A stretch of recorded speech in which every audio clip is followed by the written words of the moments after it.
ఆనందిస్తాం. మరో ఉత్తరం చూద్దామండి. అనకాపల్లి నుంచి సుశీల రాస్తున్నారు. అట్ల తద్దిలో ఇచ్చే వాయినాల విశిష్టత ఏమిటి తెలియచేయగలరు అంటూ రాస్తున్నారు. వాయినం అంటే న్యాయంగా దానం. వాయినం అంటే ఏమిటి? దానం. మన దగ్గర ఉన్నది ఎదుటి వారికి ఇవ్వాలి. తేన త్యక్తేన భుంజీదా మా గృధ కస్యచిత్ ధనం.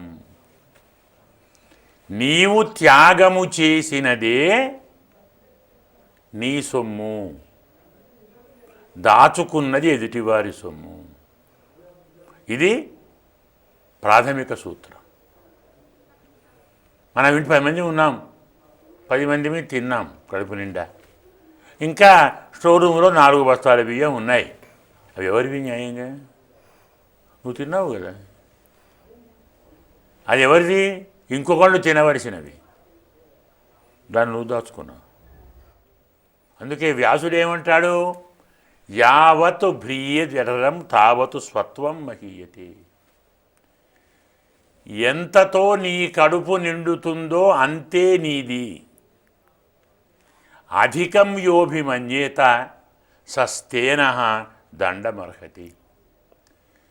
నీ కడుపు నిండిన దానికంటే ఎక్కువ దాచుకున్నావు చూడు, అలాంటి వాడు దొంగ, వాడిని శిక్షించాలి అన్నాడు. కాబట్టి ఉన్నప్పుడు దానం చెయ్యి.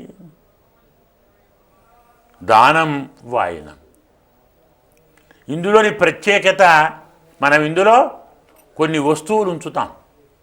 పసుపు, కుంకుమ, పూలు, పండ్లు, తమలపాకులు, ఒక్కలు, దువ్వెనలు, అద్దాలు, గాజులు, కాటుక, ఇలాంటివన్నీ ఇస్తాం. కొందరు శక్తి ఉన్న వాళ్ళు పాత్రలు, అది రాగి పాత్ర కావచ్చు, ఇతడి పాత్ర కావచ్చు.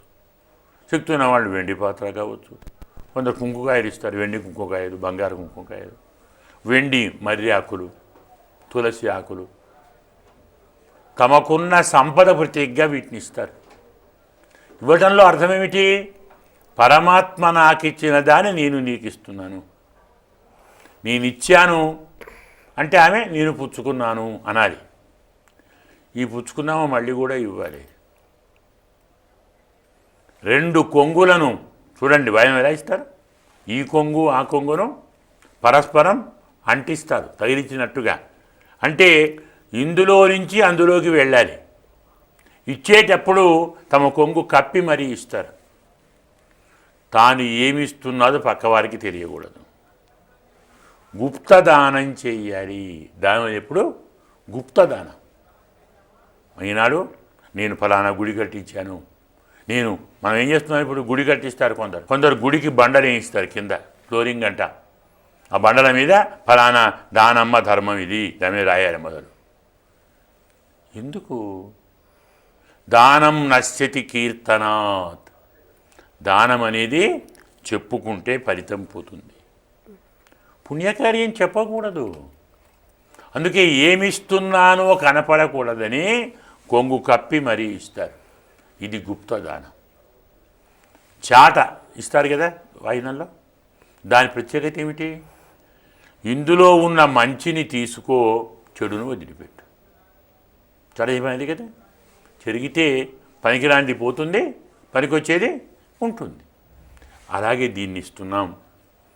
ఇందులో ఉన్న ఏదైనా మంచి ఉంటే స్వీకరించు తల్లి, పొరపాటున చెడు ఉంటే విడిచిపెట్టు. ఇలా దానం ఇలా చెయ్యాలని చెప్పటం వాయినం. వాయినంలో ఉన్నదాన్ని నలుగురికి సమానంగా పంచుకోవటం, పుచ్చుకోవటం, దానితో అందరూ స్నేహభావంతో కలిసిమెలిసి ఉండటం, తర్వాత అమ్మ అనుగ్రహాన్ని పొందటం వాయినంలోని ప్రత్యేకత. అయితే ఈ అట్ల తద్ది కూడా చాలా వరకు సూర్యోదయం కాకంటే ముందే చేసేస్తారు కదండి, ఎందుకని? మొదలే చెప్పుకున్నాం, ప్రతి పండుగ సూర్యోదయం కంటే ముందే లేవాలి, ముందే స్నానం చేయాలి, ముందే కొత్త వస్త్రాలు కట్టుకోవాలి. ఈనాడు అట్లు కూడా ముందే తినేసేయాలి, పొద్దు పొడవక ముందే అటు తినేసేయాలి. సూర్యోదయం అయితే వచ్చేటువంటి కొన్ని వికారాలు ఇటు పడకూడదు. తెల్లవారుజామున బ్రాహ్మీ ముహూర్తంలో మనస్సు పవిత్రంగా ఉంటుంది, శరీరం ప్రశాంతంగా స్వచ్ఛంగా ఉంటుంది. శరీరంలో ఎలాంటి వేడి కానీ చలువ కానీ ఉక్రోషం ఉద్రేకం ఉద్వేగం ఇవి బ్రాహ్మీ ముహూర్తంలో ఉండవు. ఆ సమయంలో అమ్మ ప్రసాదం తీసుకుంటే ప్రశాంతంగా ఉంటుంది. మీకు విషయం అర్థం కావాలంటే ధనుర్మాసం ఉంది. ధనుర్మాసంలో పొంగలి ప్రసాదం చేసి ఎప్పుడు తింటాం? సూర్యోదయం కంటే ముందే.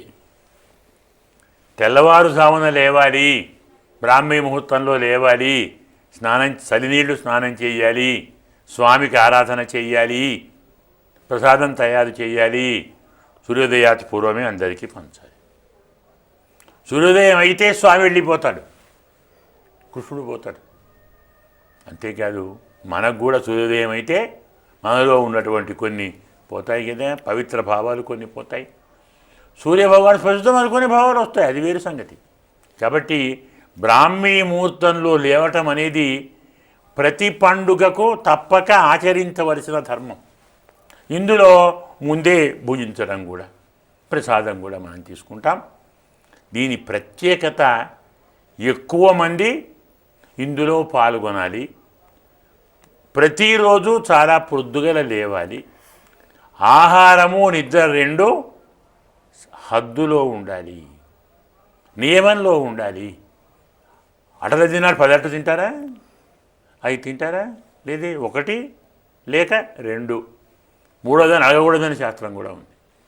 కాబట్టి పరిమితి మితి, హితం మితంచ భుంజీయాత్ అనే నియమం మనకు అటదద్ది చెప్తుంది. రహస్యంగా దానం చేయాలి అటదద్ది చెప్తుంది. ఉన్నదాన్ని 10 మందికి పంచాలి అటదద్ది చెప్తుంది. పంచటం కూడా ప్రకటించుకొని కాదు, తాము పంచేది, తాము వ్రతం ఆచరించేది ఒక్క తమ కోసం కాదు, లోకక్షేమం కోసం.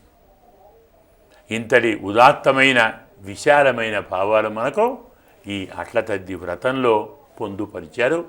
వాటిని సక్రమంగా ఆచరించండి. ఆంతర్యం తెలిసి ఆచరించండి.